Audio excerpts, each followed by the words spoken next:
شان برادران اسلام، السلام علیکم ورحمۃ اللہ وبرکاتہ۔ غزوہ بدر اور عہد موجود کے عنوان سے کچھ باتیں آج کی اس نشست میں آپ کے گوش گزار کروں گا۔ اللہ تعالیٰ میری زبان پہ کلمۃ الحق جاری فرمائے۔ کفر اور اسلام کی پہلی باقاعدہ ٹکر اور پہلی باضابطہ لڑائی غزوہ بدر کے نام سے معنون ہے۔ حق اور باطل کا پہلا ٹکراؤ اس انداز سے ہوا کہ میرے رب نے بھی اس کو یوم فرقان کہہ کے پکارا۔ جب حضور نے اعلان نبوت کیا، آپ جانتے ہیں کہ پورے قریش اور کفار حضور اور حضور کے غلاموں پہ ٹوٹ پڑے۔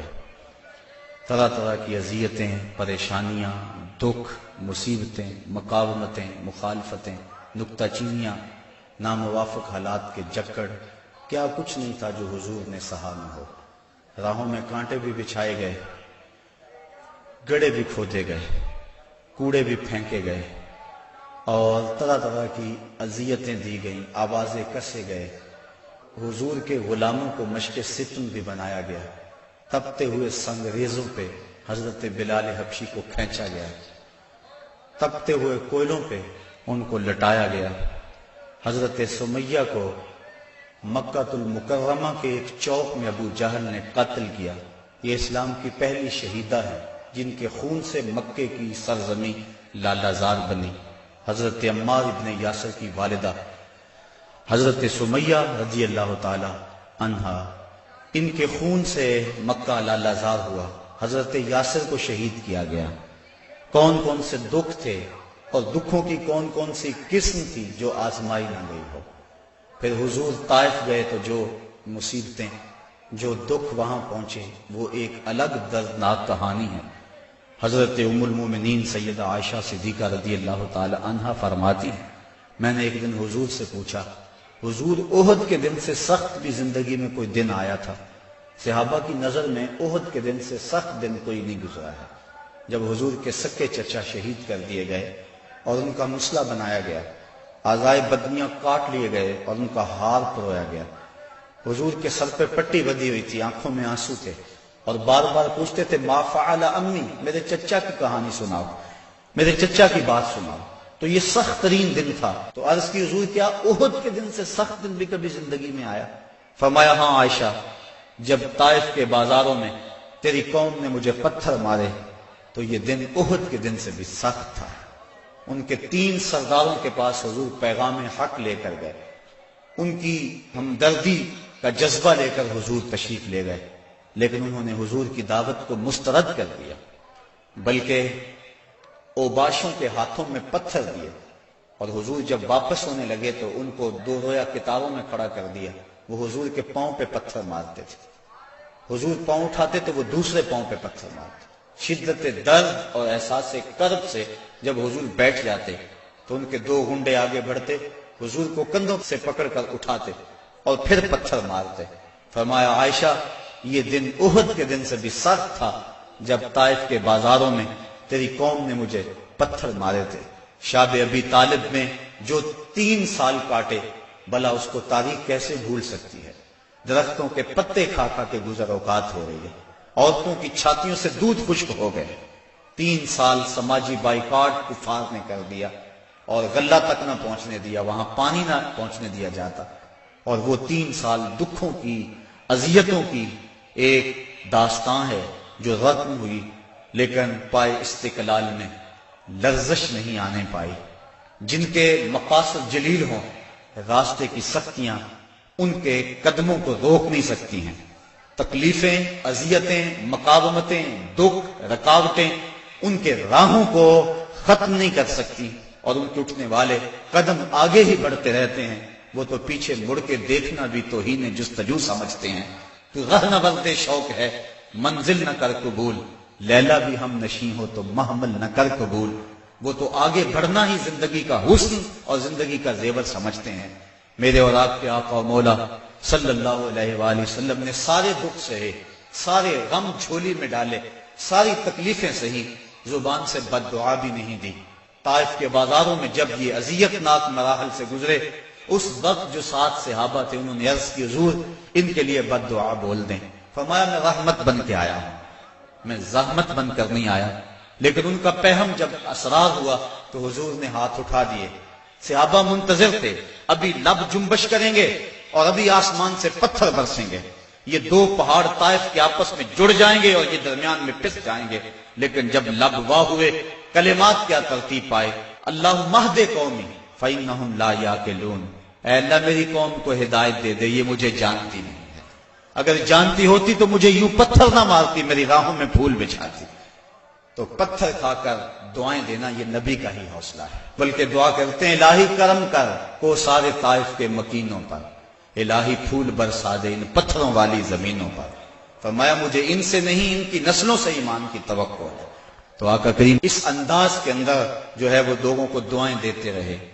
حضرت عمر فاروق رضی اللہ تعالیٰ عنہ تلوار کے دستے پہ ہاتھ رکھتے ہیں، حضور ہم کمزور تو نہیں ہیں۔ فرمایا عمر ابھی جہاد کا حکم نہیں آیا ہے، پھر حکم ہجرت آ گیا، چھوڑ دو اس بستی کو، مکے والے قدردان نہیں ہیں، یہ لوگ آپ کی راہوں میں کانٹے بچھا رہے ہیں، دکھ دے رہے ہیں، میرے محبوب چھوڑ دو، مدینے والے تمہاری راہیں تک رہے ہیں، جاؤ جا کے انہیں اپنی زیارت کی دولت سے مالا مال کرو، وہ تمہارے پہ فدا ہونے کے لیے ہر لمحہ تیار ہیں۔ حضور جب گئے، اہل مدینہ نے جس انداز سے استقبال کیا وہ تاریخ کا روشن باب ہے۔ طلع البدر علینا کی صدائیں جس طرح گونجی، کہیں معصوم ننھی بچیاں تھی دف بجاتی تھی، رسول پاک کی جانب اشارے کر کے گاتی تھی اور کہتی کیا تھی، ہم ہیں بچیاں نجار کے عالی گھرانے کی، خوشی ہے آمنہ کے لال کے تشریف لانے کی۔ عجیب ماحول تھا، مدینہ چمک رہا تھا، ہر گھر میں خوشی تھی، ابو ایوب انصاری کا آنگن مہک رہا تھا، وہ خوشی سے گیت گا رہے تھے، امروز شاہ شاہاں مہمان شدست و مارا، جبریل با ملائک درباں شدست و مارا۔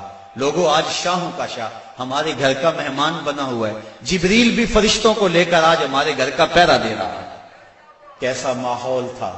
آقا کریم نے یہاں آ کے ریاست مدینہ کی طرح ڈالی اور یہاں ایک نظم قائم کیا، یہودیوں سے معاہدے کیے، کفار مکہ کو یہ سب کچھ ایک آنکھ نہ بھایا۔ ابو جہل نے عبداللہ ابن ابی کو خط لکھا کہ اہل مکہ جو ہمارے سے تمہارے پاس گئے ہیں ان سے لڑائی کرو، ورنہ ہم تم سے لڑائی کریں گے اور تمہاری بیویوں کو اپنی لونڈیاں بنا لیں گے۔ اس طرح اس مضمون کا ایک خط مسلمانوں کو بھی لکھا اور مختلف ان کے جتھے مسلمانوں کی چراگاہوں پہ حملہ کرتے رہے اور مسلمان بھی ان کا جواب دیتے رہے۔ عمر حضرمی کا قتل ایک اہم ایشو بنا اور اس کے بعد ابو سفیان کا قافلہ جو شام سے واپس آ رہا تھا، تو جب انہیں خطرہ لاحق ہوا تو اس نے زمزم غفاری ایک شخص کو سونا دے کر بھیجا کہ جاؤ جا کے تم اہل مکہ کو بتاؤ کہ تمہارا قافلہ خطرے میں ہے اور مدد کو پہنچو۔ یہ ادھر سے چل پڑا، ادھر حضور کی پھپھی حضرت عاتقہ سلام اللہ علیہا کو خواب آیا کہ ایک سوار اونچی پہاڑی پہ چڑھ کے کہہ رہا ہے کہ اے اہل غدر اپنی قتل گاہوں کو 3 دن کے اندر اندر دوڑو۔ تو اس کے بعد وہ اونٹ سوار کعبۃ اللہ کی چھت پہ آ گیا اور یہ آواز وہاں بھی لگا رہا ہے، پھر جبل ابی قبیس پہ آ گئے اور وہاں اس نے یہ آواز لگائی، لوگ اکٹھے ہو گئے اور پھر ایک بہت بڑی چٹان پتھر کے اوپر سے گری اور ٹکڑے ٹکڑے ہو گئے۔ مکے کا کوئی گھر ایسا نہیں تھا جس میں اس کے کنکر اور اس کے ٹکڑے نہ گرے۔ تو حضرت عاتقہ جب بیدار ہوئی تو انہوں نے اپنے بھائی حضرت عباس بن عبد المطلب رضی اللہ تعالی عنہ کو یہ خواب سنایا، انہوں نے کسی اور کو خواب سنا دیا، چلتے چلتے یہ خواب ابو جہل تک پہنچ گیا۔ حضرت عباس بن عبد المطلب سین حرم میں طواف کے لیے گئے تو ابو جہل ایک ٹولی کی شکل میں بیٹھا ہوا تھا، کہنے لگا بل فضل بنو ہاشم میں ایک نبی کافی نہیں تھا کہ ایک نبیہ نے بھی اعلان کر دیا؟ کہتے میں نے پوچھا کیا ماجرا ہوا؟ تو اس نے یہ خواب سنایا، میں نے ٹال مٹول کر دی، لیکن اس نے خوب پراپیگنڈا کیا، بلکہ کہا کہ اگر 3 دن تک کوئی ایسا واقعہ نہ ہوا تو ہم چمڑے کے اوپر لکھ کر کعبے کی دیوار سے لٹکا دیں گے کہ سب سے جھوٹا خاندان بنو ہاشم ہے۔ حضرت عباس رضی اللہ تعالیٰ عنہ فرماتے ہیں کہ میں جب گھر گیا تو مجھے عورتوں نے سخت کوسنے دیے کہ وہ بدبخت پہلے تمہارے مردوں پہ بات کرتا تھا اب عورتوں پر بھی باتیں کرنے لگ گیا، کہتے میں غصے سے نکلا، میرا خیال تھا جب ملے گا اگر کوئی بات کرے گا تو پھر میں اس کو خوب جواب دوں گا۔ یوں ہی میں سینے حرم میں داخل ہوا تو ابو جہل بھاگ رہا تھا، میں سمجھا کہ شاید میرے سے ڈر کے بھاگ گیا، لیکن ماجرا کچھ اور تھا۔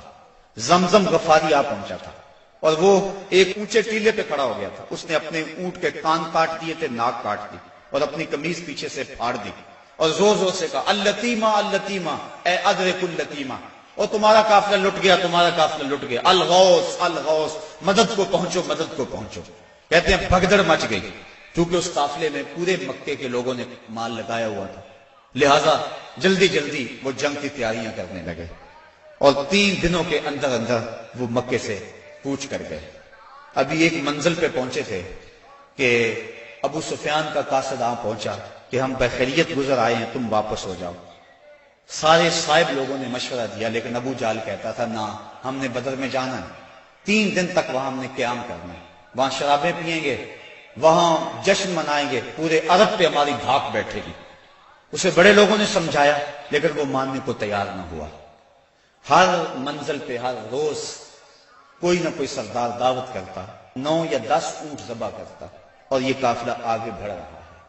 ادھر حضور نے صحابہ کو جمع کیا، مٹھی پر جماعت، ایک چھوٹا سا گھونسلہ جو تیار کیا تھا، ایک چھوٹی سی کائنات اور دنیا جو حضور نے تیار کی تھی۔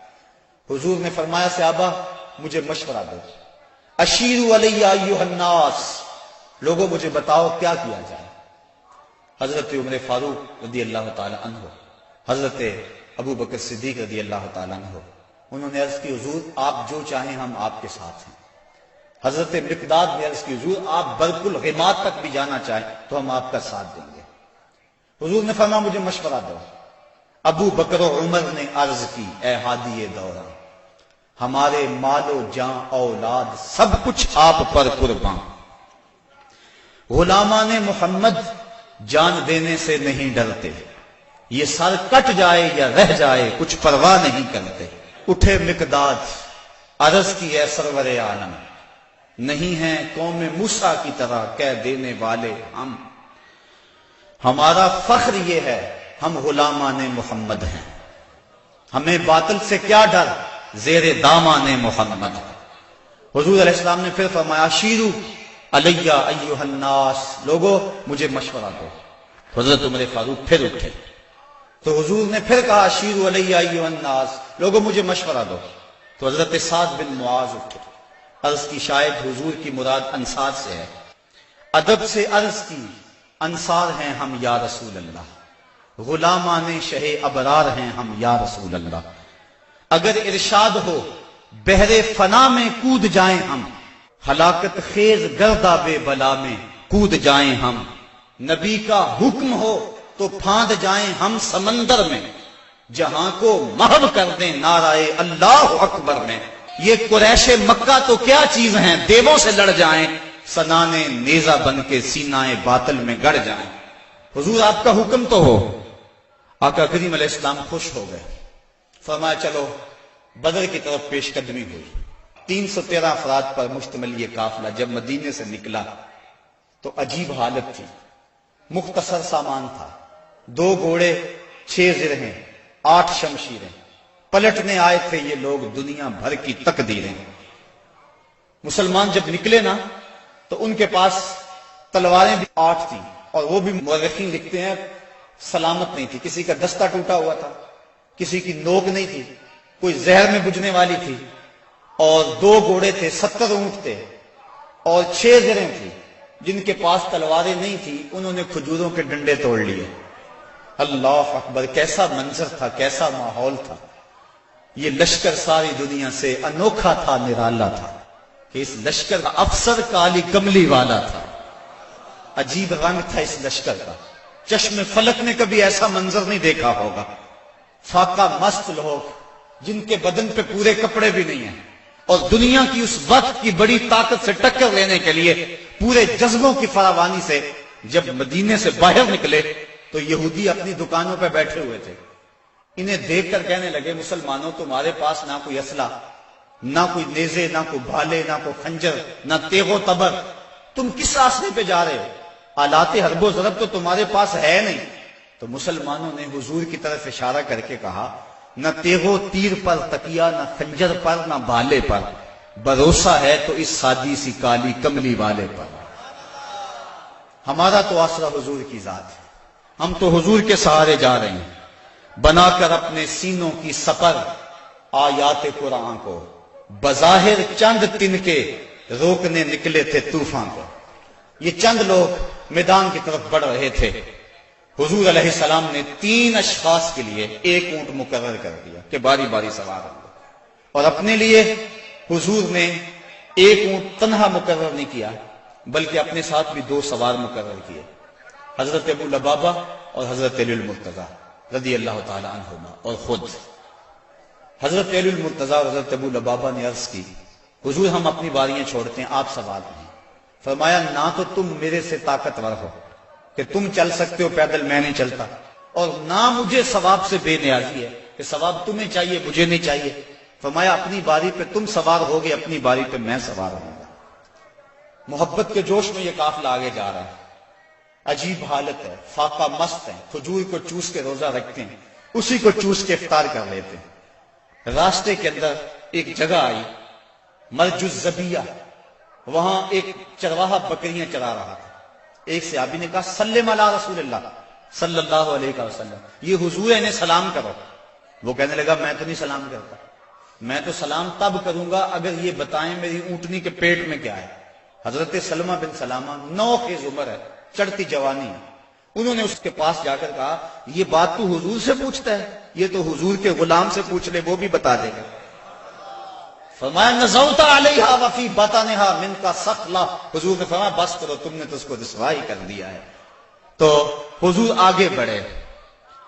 اب جب حضور وہاں پہنچے تو کافروں نے پہلے ہی اونچی جگہ پہ پتھریلے علاقے میں پڑاؤ ڈال لیا ہوا تھا، وہاں انہوں نے اپنے خیمے گاڑ لیے تھے، اور جس سمت حضور تھے یہ علاقہ نشیبی تھا اور ریت تھی، چلتے ہوئے پاؤں دھنستے تھے اور چلنا مشکل ہو رہا تھا، سخت گرمی، 17 رمضان۔ حضور علیہ السلام وہاں پہنچے، حضرت سعد نے عرض کی حضور اگر تو اللہ کا حکم ہے یہاں خیمے گاڑنے کا تو میں کچھ نہیں عرض کروں گا، لیکن اگر آپ رائے لینا چاہیں تو میرا خیال ہے ان کنووں کے آگے ہم اپنے خیمے نصب کر لیں تاکہ یہ کنویں ہماری پشت پہ چلے جائیں، اور ان کنووں کو پاٹ دیں، بند کر دیں۔ تھوڑا تھوڑا پانی تھا کنووں میں اور وہ بھی بہت نیچے۔ اب جب حضور وہاں پہنچے، یہاں مورخ اسلام حفیظ جلندری نے وادی بدر کی فریاد کو بیان کیا ہے۔ وادی بدر نے جب اپنے دامن میں اترتے ہوئے ان مقدس مہمانوں کو دیکھا تو وادی بدر نے اللہ سے فریاد کی۔ سنو بدر نے کیا کہا، الہی کیا خبر تھی، ایک دن ایسا بھی آئے گا کہ تیرا ساقی کوثر یہاں تشریف لائے گا۔ خبر کیا تھی، یہاں تیرے نمازی آ کے ٹھہریں گے، شہید آرام فرمائیں گے، غازی آ کے ٹھہریں گے۔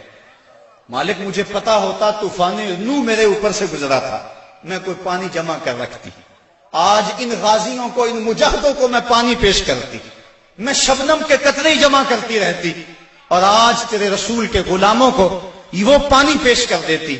مجھے کیا پتا کہ میرے بھی مقدر جاگیں گے، تیرا ساقی کوثر یہاں جلوہ گر ہوگا، تیرے محبوب کے پیارے قدم اس خاک پہ آئے، الہی حکم دے سورج کو اب آتش نہ برسائے، میرے مالک سورج کو کہہ دے اب یہ تو نہ آگ برسائے، تیرے محبوب کے قدم اس دھرتی پہ آگے ہیں، اور میرے دامن سے جب تیرے محبوب کے غلاموں کو ہوائے گرم آئے گی تو مجھ کو رحمت للعالمین سے شرم آئے گی، یا اللہ میری فریاد پوری کر لے۔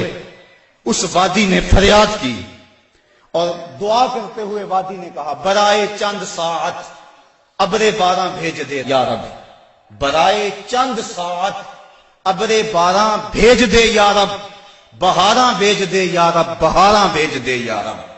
وادی نے یہ دعا کی، دعا صحرا نے مانگی دامن امید پھیلا کر، یکا یک ابر بارہ آسماں پر چھا گیا آ کر، مدینے کی بلندی سے جو رحمت کی گھٹا اٹھی تو استقبال کو فردوس کی ٹھنڈی ہوا اٹھی۔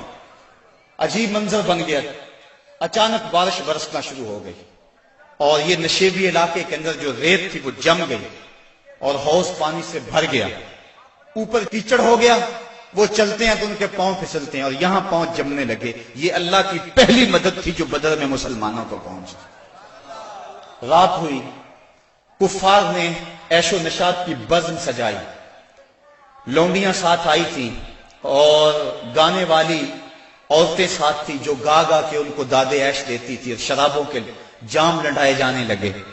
ادھر فاقہ مستوں کی یہ مٹھی بھر جماعت، حضور کے لیے مسجد عریش بنائی گئی، ایک چھپر تیار کیا گیا۔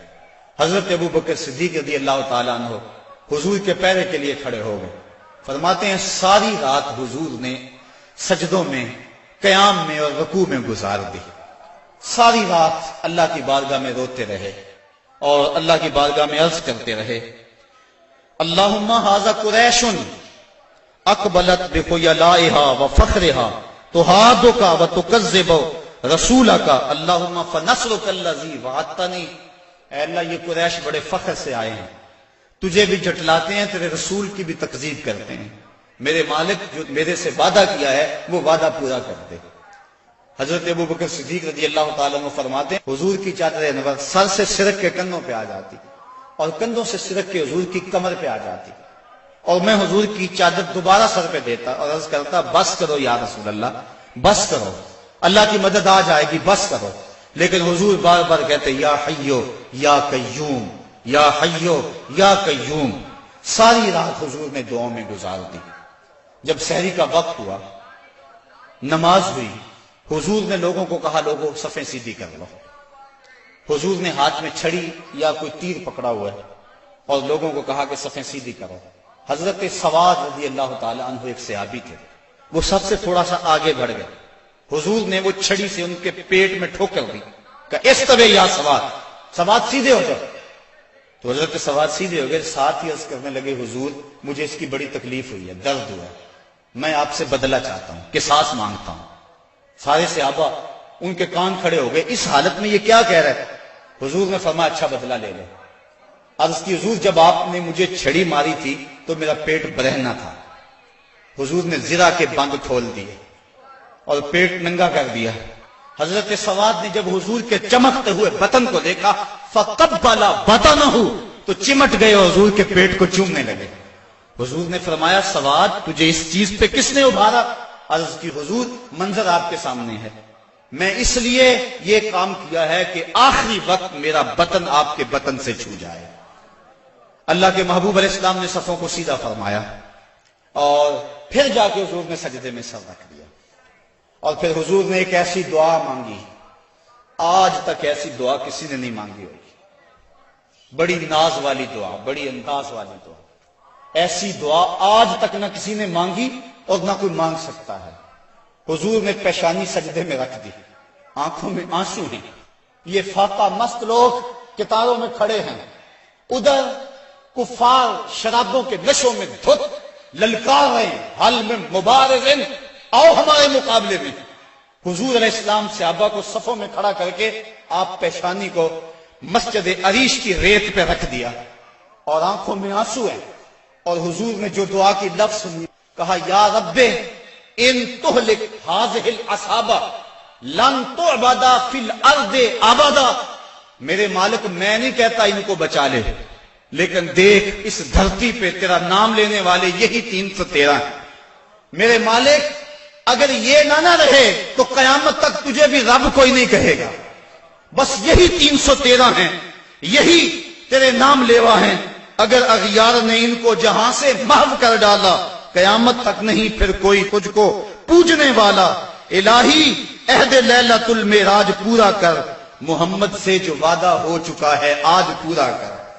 اللہم ان تہلک ہذہ العصابہ لن تعبد فی الارض ابدا۔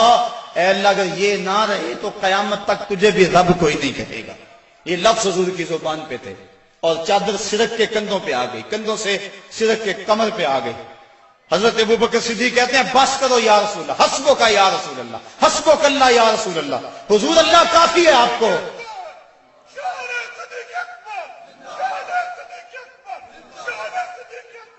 تو کہا حضور بس کرو بس کرو، اللہ کی مدد آ گئی۔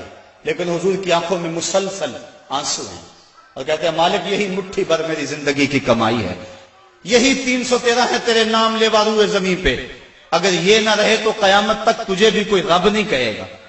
پھر کیا ہوا؟ اچانک حضور نے سر اٹھایا۔ حضرت ابوبکر صدیق فرماتے ہیں میں دیکھ رہا تھا، حضور نے فرمایا ابشر یا ابا بکر اتاک نصر اللہ ھذا جبریل آخذ بعنان فرسہ، ابو بکر بشارت ہو، مبارک ہو، وہ دیکھو اللہ کی مدد آ گئی ہے، وہ دیکھو جبریل گھوڑے پہ سوار ہیں اور گھوڑے کی لگام کو تھامے ہوئے ہیں اور گھوڑے کے پاؤں کے اوپر گرد جمی ہوئی ہے، وہ دیکھو اللہ کی مدد آ گئی۔ اللہ اکبر۔ حضور علیہ السلام یا حی یا قیوم کا وظیفہ پڑھ رہے ہیں، ادھر کافروں نے کہا حل میں مبارز، حضور نے 3 انصاری جوان بھیجے، حضرت حارث، حضرت معاذ اور حضرت معوذ۔ قریش نے پوچھا کون؟ کہا ہم رہط من الانصار، انصار میں سے ہم کچھ لوگ ہیں۔ کہا جاؤ چلے جاؤ، ہمارا تمہارے سے کوئی مقابلہ نہیں، ہمارے جوڑ کے لوگ بھیجو، ہم اپنے جوڑ کے لوگوں سے لڑا کرتے ہیں۔ انہوں نے آ کر حضور سے عرض کی حضور یہ بڑے متکبر ہیں، کہتے ہیں تم ہمارے جوڑ کے نہیں ہو۔ حضور علیہ السلام نے فرمایا قم یا عبیدہ، قم یا حمزہ، قم یا علی۔ عبیدہ تم اٹھو، حمزہ تم اٹھو، علی تم اٹھو۔ کہا جاؤ تم جوڑ کے ہو بلکہ ان کو توڑ کے آؤ۔ حضرت علی، حضرت حمزہ اور حضرت عبیدہ تینوں گئے۔ انہوں نے پوچھا کون؟ چونکہ انہوں نے زرہیں پہنی ہوئی تھی، اپنے نام بتائے۔ انہوں نے کہا اکفاؤن کرامن، ہاں اب ہمارے جوڑ کے آ گئے۔ پھر حضرت علی المرتضیٰ جھپٹے اور ایک بار میں اپنے دشمن کا کام تمام کر دیا۔ شیبہ، عتبہ اور ولید یہ تینوں مقابلے میں آئے تھے۔ حضرت حمزہ نے بھی چند لمحوں کے اندر جو ہے ان کا کام تمام کر دیا۔ حضرت عبیدہ بوڑھے تھے، ان کی پنڈلی کٹ گئی اور پنڈلی سے جو ہے وہ گودا باہر آ رہا تھا، اور حضرت حمزہ اور حضرت علی آگے بڑھے اور ان کی مدد کی اور ان کے دشمن اور مقابل کو قتل کیا۔ حضرت عبیدہ کی آنکھیں کچھ ڈھونڈ رہی ہیں، پھر اچانک حضور نظر آئے تو وہاں گھسیٹ کے آپ کو حضور کی طرف کرنے لگے۔ آقا کریم نے دیکھا تو جلدی جلدی آئے۔ حضرت عبیدہ نے اپنا سر حضور کے قدموں پہ رکھ دیا اور کیا کہا؟ کہا حضور کیا میں شہید نہیں ہوں؟ تو حضور نے فرمایا اشہد انک شہید، میں گواہی دیتا ہوں تم پکے شہید ہو۔ پھر حضور کے قدموں پہ سر رکھا ہوا تھا کہ حضرت عبیدہ کی روح پرواز کر گئی۔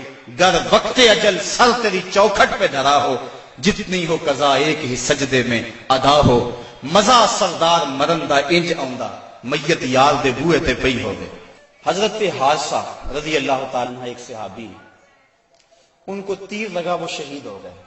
ذرا منظر دیکھیے بدر کا۔ ان کی ماں کو پتا چلا میرا بیٹا شہید ہو گیا، وہ حضور کی خدمت میں حاضر ہو گئے اور عرض کرنے لگی حضور مجھے بتائیں کہ میرا بیٹا جنت میں گیا یا نہیں گیا، اگر وہ جنتی ہے تو پھر میں صبر کروں گی، نہیں تو میں بین کروں گی، واہ ویلا کروں گی۔ حضور علیہ السلام نے جو جواب دیا سنیے کیا خوبصورت جواب تھا۔ حضور نے فرمایا آوا حبلت یا امہ حارثہ، حارثہ کی امی تجھے کیا ہو گیا ہے؟ جنت ایک نہیں ہے، جنت اللہ نے کئی بنائی ہیں، اور انا ابنا کا اصحاب الفردوس الاعلی، اور تیرا بیٹا حارثہ جنت کے سب سے اونچے درجے فردوس میں ہے۔ تو جب اس نے یہ بات سنی نا تو وہ خوشی سے جھومنے لگی، اس نے کہا بخ بخ لکا یا حارثہ، حارثہ واہ واہ مبارک ہو تجھے، تو جنت کا راہی بن گیا ہے۔ اللہ اکبر۔ اب حضور علیہ السلام اسی چھپر میں بیٹھے۔ حضرت علی المرتضیٰ فرماتے ہیں میں جنگ کرتا اور کئی کافروں کو جہنم رسید کرتا، پھر مجھے شوق ہوتا میں حضور کے پاس جاتا اور میں دیکھتا حضور سجدے میں سر رکھا ہوا ہے اور کہتے ہیں یا حیو یا قیوم، یا حیو یا قیوم، یہ لفظ ہے حضور کی زبان پہ۔ میں 3 مرتبہ گیا اور تینوں مرتبہ جو ہے وہ حضور کی زبان پہ یہی لفظ تھے اور سر سجدے میں تھا۔ اس کے بعد پھر گمسان کا رنگ پڑا اور کافروں نے یک بارگی حملہ کر دیا۔ حضرت علی المرتضیٰ سے روایت ہے، فرماتے ہیں جب سب نے یک بارگی حملہ کیا نا تو ہم نے کیا دیکھا کہ حضور بھی اٹھ کے آ گئے۔ اللہ اکبر۔ فلک سہما ہوا تھا کافروں کی چیرہ دستی سے، زمین شک ہو رہی تھی غلبہ باطل پرستی سے، مگر جب کملی والا آ گیا اٹھ کر مسلح سے، خدائی ہو گئی محفوظ کافروں کے حلے سے، صدائے نعرہ تکبیر سے تھرا اٹھی وادی، کہ امت کے ضعیفوں کی مدد کو آ گیا ہادی، نہ ہتھوں کو سہارا مل گیا دستے پیمبر سے، زمانہ گونج اٹھا نعرہ اللہ اکبر سے، فضا میں ہر سمت لہرا گیا اسلام کا جھنڈا، برائے اہل عالم امن کے پیغام کا جھنڈا۔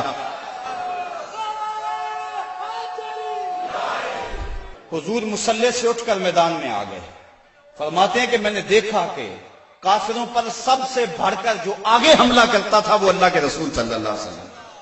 حضور بڑھ بڑھ کے حملہ کرتے تھے اور فرمایا قوموا الی الجنہ عرضها السماوات والارض، نکلو اس جنت کی طرف جس کی چوڑائی زمین و آسمان کے برابر ہے۔ حضور یہ پڑھتے جا رہے تھے قوموا الی الجنہ، بڑھو بڑھو جنت کی طرف۔ ایک صحابی تھے اللہ اکبر، وہ کہنے لگے بخن بخن یا رسول اللہ عرضها السماوات والارض، واہ واہ حضور کیا جنت کی چڑھائی زمین و آسمان کے برابر ہے؟ حضور فرمایا ہاں عرضها السماوات والارض۔ تو وہ کھجوریں کھا رہے تھے، انہوں نے کھجوریں پھینک دی، کہا پھر میرے اور جنت کے راستے میں یہ کھجوریں رکاوٹ بنی ہوئی ہیں، اور میدان میں کود گئے اور داد شجاعت دیتے ہوئے جام شہادت نوش کر لیا۔ پھر ابو جہل نے سوچا کہ یہ تو پانسا پلٹ گیا، تو اس نے کہا آواز دو لنا عزا ولا عزا لکم، ہمارے پاس عزا ہے تمہارے پاس عزا کوئی نہیں۔ تو حضور نے فرمایا تم بھی اونچی جگہ پہ چڑھ جاؤ، اپنے غلاموں کو فرمایا، اور جب وہ کہتے ہیں لنا عزا ولا عزا لکم، اور تم جواب کے اندر کہو اللہ مولانا ولا مولا لکم، اللہ ہمارا مولا ہے تمہارا مولا ہی کوئی نہیں ہے۔ فرمایا یہ آواز دو، اب یہ آواز دی جا رہی، کیسا منظر ہے بدر کا، اللہ اکبر، حق اور باطل ٹکرا رہے ہیں۔ اللہ نے بھی اس دن کو یوم فرقان کہہ کے پکارا، حق اور باطل ٹکرا رہے ہیں۔ حضرت عبد الرحمن بن عوف رضی اللہ تعالیٰ عنہ فرماتے ہیں، عشرہ مبشرہ میں سے، فرماتے ہیں میں کھڑا تھا کہ دو لڑکے آ گئے، نو عمر، کہنے لگے چچا ابو جہل کو جانتے ہیں؟ میں نے کہا بیٹا تم نے کیا کرنا ہے؟ کہنے لگے ہم نے قسم کھائی ہے یا مر جائیں گے یا ماریں گے، کیونکہ سنا ہے وہ حضور کو گالیاں دیتا ہے۔ میں نے کہا اس کے گرد تو بہت بڑا دستہ ہے ایک فوج کا۔ وہ کہنے لگے یہ دستہ اسرائیل کا راستہ نہیں روک سکتا۔ کہتے میں نے اشارہ کیا وہ ابو جہل ہے۔ کہتے ابھی میری انگلی اٹھی تھی، میں نے دیکھا شہبازوں کی طرح جھپٹ کے وہ ابو جہل کے اوپر ٹوٹ پڑے۔ لڑتے لڑتے ایک کا بازو کٹ گیا، لیکن اس کا چمڑا جو تھا وہ اڑا رہا، جس کی وجہ سے لڑتے لڑتے رکاوٹ ہوتی تھی۔ اس نے اپنے ہاتھ کو پاؤں تلے رکھ کے توڑ کے پھینک دیا۔ جو جہاد کے راستے کے اندر رکاوٹ بنتا ہے وہ اپنا بازو بھی ہو تو اس کو ہٹا دیں گے راستے سے۔ ابو جہل کی ٹانگیں کاٹی اور پھر دوڑے دوڑے حضور کے پاس آئے، ننھی ننھی تلواریں، چھوٹے چھوٹے بچے، معاذ اور محبس افرا کے بیٹے، یہ دونوں حضور کے پاس آئے اور کہنے لگے حضور، ایک نے کہا حضور ہم نے ابو جہل کو قتل کیا ہے، دوسرا کہنے لگا نہیں نہیں حضور میں نے قتل کیا ہے۔ یہ آپس کے اندر میٹھی لڑائی لڑنے لگے۔ حضور فرمانے لگے تم نے تلواروں کو دھویا تو نہیں ابھی؟ کہا نہیں حضور۔ فرمایا لاؤ اپنی تلواریں۔ تو جب تلواریں لائی گئی تو دونوں کو خون لگا ہوا تھا۔ حضور نے فرمایا کلا کو ما قتلہ، تم دونوں نے مل کر اسے قتل کیا۔ تو یہ غزوہ جاری تھا اور کافر کٹ کٹ کے گر رہے تھے اور اللہ تعالیٰ نے اسلام کو فتح دی۔ 70 کافر مارے گئے، 70 کافر موقع پہ قتل ہو گئے، 70 افراد کو گرفتار کر لیا گیا، باقی دم دبا کے بھاگ گئے۔ اور سخت سراسیمگی کا عالم، نعرے تکبیر کے لگ رہے ہیں، صحابہ حضور کو دیکھتے ہیں اور میدان جنگ کے اندر کود پڑتے ہیں۔ آواز آتی ہے اقدم ہیزوم، ہیزوم آگے بڑھو۔ صحابہ نے عرض کی حضور یہ ہیزوم کون ہے؟ اور آواز دینے والا بھی نظر نہیں آتا۔ فرمایا یہ جبریل کی آواز ہے، اور ہیزوم جبریل کے گھوڑے کا نام ہے۔ وہ اپنے گھوڑے کو کہتا تو بھی آگے ہو جا۔ شانہ بشانہ مسلمانوں کے جبریل بھی لڑ رہا تھا، وہ بھی جہاد میں تھا۔ اللہ اکبر۔ اللہ نے اسلام کی فتح کی، اسلام کو کامیابی دی۔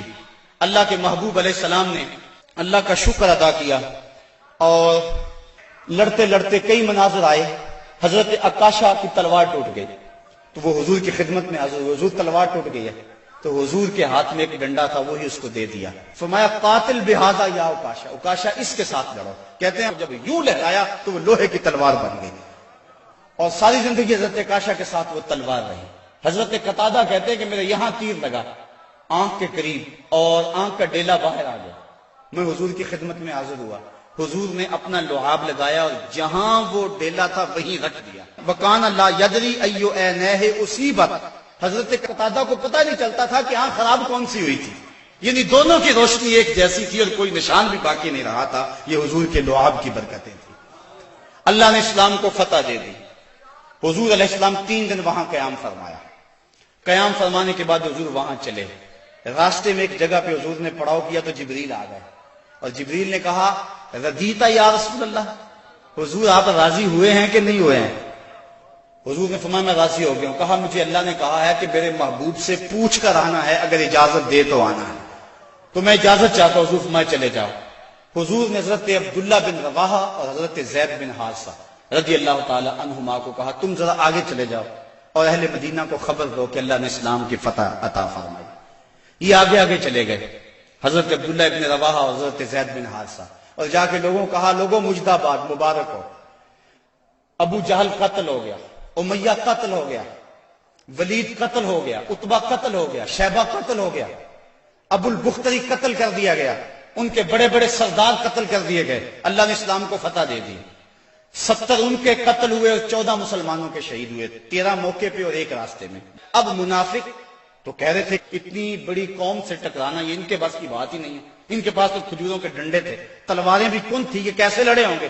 وہ کہنے لگے غلط کہتے ہو, غلط کہتے ہو, تمہاری عقل کو کچھ ہو گیا ہوا ہے. بلکہ ایک منافق نے کہا کہ زید بن حارثہ جس اونٹ پہ سوار ہے وہ تو حضور کا ہے, اس کا مطلب ہے کہ حضور نہیں ہے, یہ ان کے اونٹ پہ بیٹھا ہوا ہے. حضرت اسامہ بن زید کہتے ہیں کافروں نے اتنا پراپیگنڈا کیا منافقوں نے کہ مجھے بھی شک ہو گیا. میں نے اپنے باپ سے پوچھا کہ ابا جی واقعی مسلمانوں کو پتہ ہوئی ہے؟ تو میرے باپ نے کہا بیٹا کیا کہتے ہو, اللہ نے اسلام کے جھنڈے گاڑ دیے ہیں. اللہ اکبر. حضرت عاصم بن عدی کہتے ہیں میں نے حضرت عبداللہ ابن رواحہ کو ایک طرف کیا, میں نے کہا احقن ما تقول یا ابن رواحہ, اے رواحہ کے بیٹے جو تم کہتے ہو حق کہتے ہو؟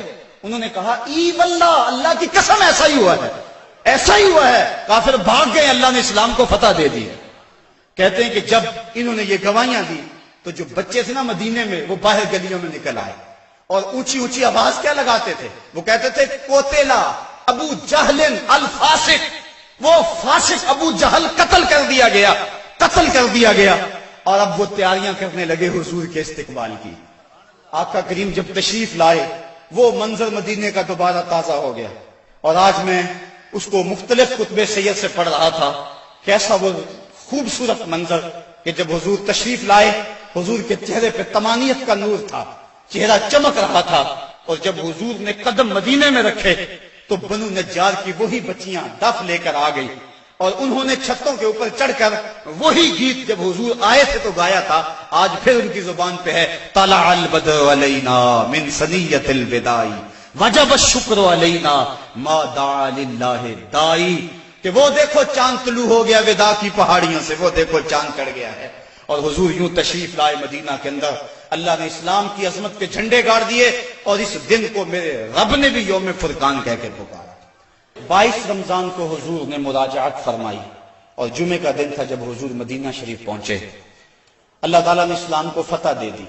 مٹھی بھر جماعت, 313 افراد, اور ان کے بدن کے اوپر چیتھڑے تھے. بلکہ عمیر بن وہب, یہ ابو جہل کا جاسوس تھا, اس نے کہا جا مسلمانوں کی تعداد دے کر آ کتنی ہے.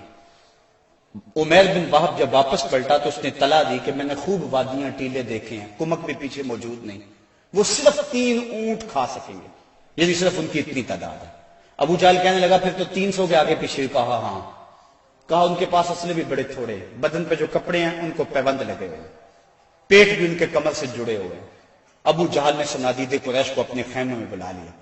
کہا سنتے ہو عمیر کی رپورٹ, کل لڑائی کی نوبت نہیں آئے گی, رسیاں اکٹھی کرو اور انہیں جکڑ جکڑ کے اونٹوں کی پشتوں سے باندھنا اور پھر جا کے حرم کی دیواروں سے باندھنا, لوگوں کو تماشا دکھانا کہ یہ نئے دین کے دعوے دار تھے. جب صنادید قریش کو بلا کر یہ رعونت بری بات ابو جہل نے کہی تو عمیر جو مسلمانوں کو دے کر آیا تھا اس نے جو جملہ کہا وہ سنیے. اس نے کہا وَلَٰكِنْ رَأَيْتُ يَا مَعْشَرَ قُرَيْشٍ الْبَلَايَا تَحْمِلُ الْمَنَايَا, اے قریش کے سردارو تکبر میں نہ آؤ, میں نے اپنی ان آنکھوں سے دیکھا ہے کہ یثرب کی اونٹنیاں اپنی پشتوں پہ میری موتیں اٹھا کے لے آئی, اور تم کہتے ہو رسیاں اکٹھی کرو. میرا مشورہ مانگتے ہو تو رات کی تاریکی میں بھاگ سکتے ہو تو بھاگ جاؤ. اس قوم سے لڑنا تمہارے بس کا روگ نہیں ہے جو مرنے کے لیے آئی ہے. اور میں نے زخمی سانپوں کی طرح انہیں پیچ و تاب کھاتے ہوئے دیکھا ہے، واللہ کل ان میں سے کوئی مرے گا نہیں جب تک تم میں سے ایک ایک کو لڑ نہیں جاتا، اور اگر اتنے لوگ تمہارے مر جائیں تو پھر افسوس ہے تمہارے جینے پر۔ تم کہتے ہو رسیاں کٹھی کرو، میرا مشورہ مانو تو رات کی تاریکی میں بھاگ جاؤ، اس قوم سے لڑنا تمہارے بس کا روگ نہیں۔ پھر اگلے دن میرے رب نے بھی اس دن کو یوم فرقان کہہ کے پکارا۔ ہم جب 313 تھے تو جبر کے خلاف یوں کھڑے ہوئے اور ظلم کا سر بھی توڑا اور فخر بھی توڑا۔ آج دنیا کے اوپر 1,40,00,000,000 انسان درماندہ، خستہ اور بدحال ہیں۔ آج حال یہ ہے، کابل سے کندھار تک، قلعہ جنگی سے دشت لیلہ تک، تورا بورا سے تکریت تک، موصل سے بغداد تک، جاوا کے ساحل سے رباط کے کوچہ و بازار تک، نیل سے کاشغر تک، القدس سے کشمیر تک، دریائے آمو کی لہروں سے ڈل جھیل کے کناروں تک، ہر سمت کفر دندنا رہا ہے اور ہم دفاعی پوزیشن میں بھی نہیں رہے۔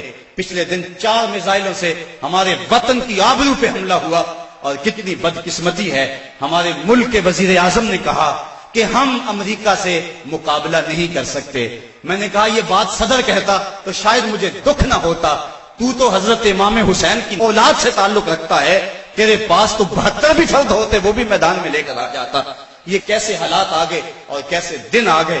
صاحبو اس بات میں تو واقعی معقولیت ہے کہ جب تم کمزور ہو تو طاقتور سے ٹکر نہ لو، لیکن اگر تم کمزور بھی ہو لیکن درندہ تمہارے گھر میں گھس آئے اور تمہارے بچوں کی ہڈیاں توڑنے لگے اور تمہارے گھر کے افراد کا خون پینے لگے اور پھر بھی تم کہو کہ ہم مقابلہ نہیں کر سکتے ہیں، تو یہ کیسی بے ڈھنگی بات ہے۔ اب بھی بلا کو جینے کا جواز باقی رہ گیا ہے۔ زندگی اتنی بھی غنیمت نہیں کہ اس کے لیے عہد کم ظرف کی ہر بات گوارا کر لی جائے۔ صاحبو زندگی کے یہ حسی لمحے اہل بدر کی زندگیوں سے روشنی لے کر منور کیے جا سکتے ہیں۔ آج پوری دنیا کے اوپر 1,40,00,000,000 انسان کبھی خانمہ برباد نہ ہوتے اگر انہیں بدر والوں کا جذبہ نصیب ہو گیا ہوتا۔ ہمارے پاس آلات حرب و ضرب نہ بھی ہوں، لیکن مسلمان جب ظلم کے مقابلے میں کھڑے ہوتے ہیں تو بڑی بڑی قوتیں دم توڑ جاتی ہیں، ان کا مقابلہ نہیں کر سکتی ہیں۔ آج ہماری بدبختی اور ہماری رسوائی کا سامان اس لیے پیدا ہوا، ہمارے پاس اسلحے بھی موجود ہیں، ایٹمی صلاحیت سے بھی ہم مالا مال ہیں، نہیں ہے تو جذبہ بدر ہمارے پاس نہیں ہے۔